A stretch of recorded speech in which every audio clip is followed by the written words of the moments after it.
Okay, so in this case, we've got magnesium chloride, and we're told that the hydrated sample mass for the magnesium chloride is 9.5 grams. And we're trying to figure out, well, what's the value of X in this equation, MgCl₂ x H2O. We're also told that the anhydrous sample mass is 8.06 grams, right? And so we effectively need to work out using this what X is going to be, right? So we've got masses, but realistically, what's really been asked here is, as far as what the value of X is well, for a given 1 mole of MgCl₂, how many moles of H2O are we going to have, right? And X is going to be an integer value, right? So that is essentially an amount of substance question. And so one of the first things I'm going to do is I'm going to focus on converting some of the values I've got to amounts of substance, right?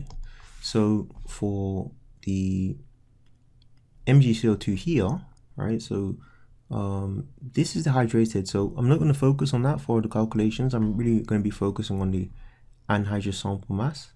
In terms of the equation I'm going to be using, it's going to be the number of moles is equal to the mass divided by the molar mass mR, right? Okay, so in this case, it's the number of moles of MgCl₂, right? And that's going to be equal to 8.06 divided by the molar mass, which in this case is going to be, well, we're going to need to work that out from the periodic table. So MgCl₂, mR of MgCl₂. So I've got the values here kind of for convenience, but if we do actually look at the periodic table, you can see where we're getting them from. So it's from here and from here, right? So, and that's going to be, so the relative atomic mass of magnesium, so that's going to be 24.3. That occurs only once, so that's fine. Cl, so 35.5, but that occurs twice, so it's going to be 35.5 times 2. Okay. And so that's going to be equal to, well,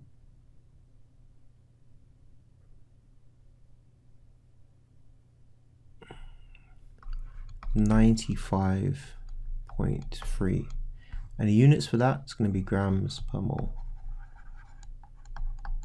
right? So using that value, 95.3,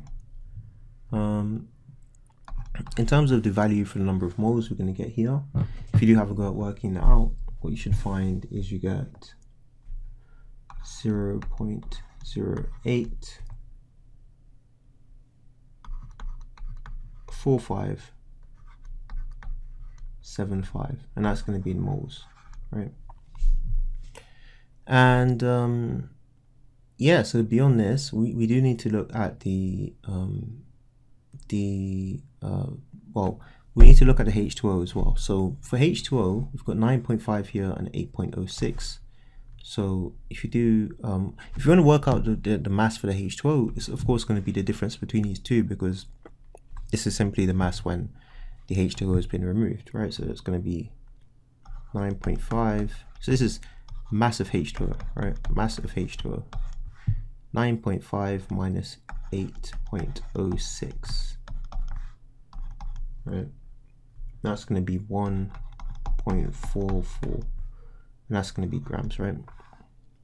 So we've got the mass value now, so we can effectively work towards getting the number of moles. So number of moles of H2O is going to be 1.44 divided by the molar mass of H2O, which you may know, but we do have the values here. So it's going to be mR of H2O is equal to, so that's going to be H2, so it's going to be 1 times 2 plus 16 for the relative atomic mass of oxygen. And that's of course going to give us 18, and that's going to be in grams per mole. right?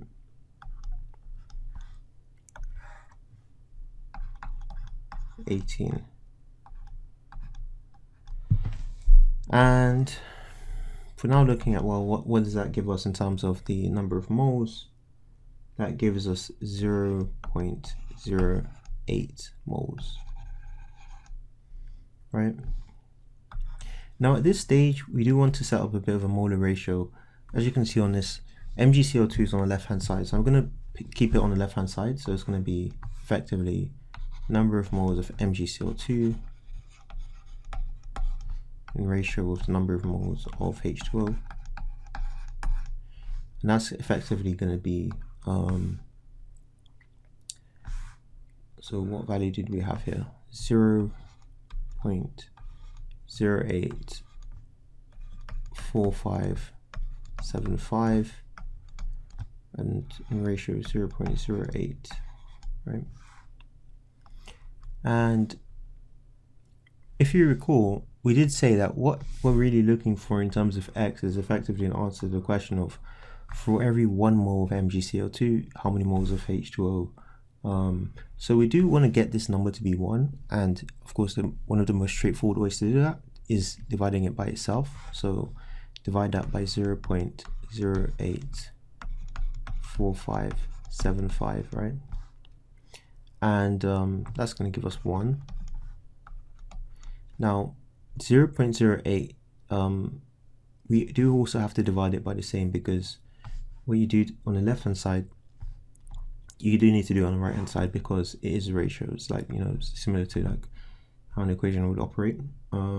So on this side, 0.084575, and if you haven't got working out what this is, you're going to get 0.94591.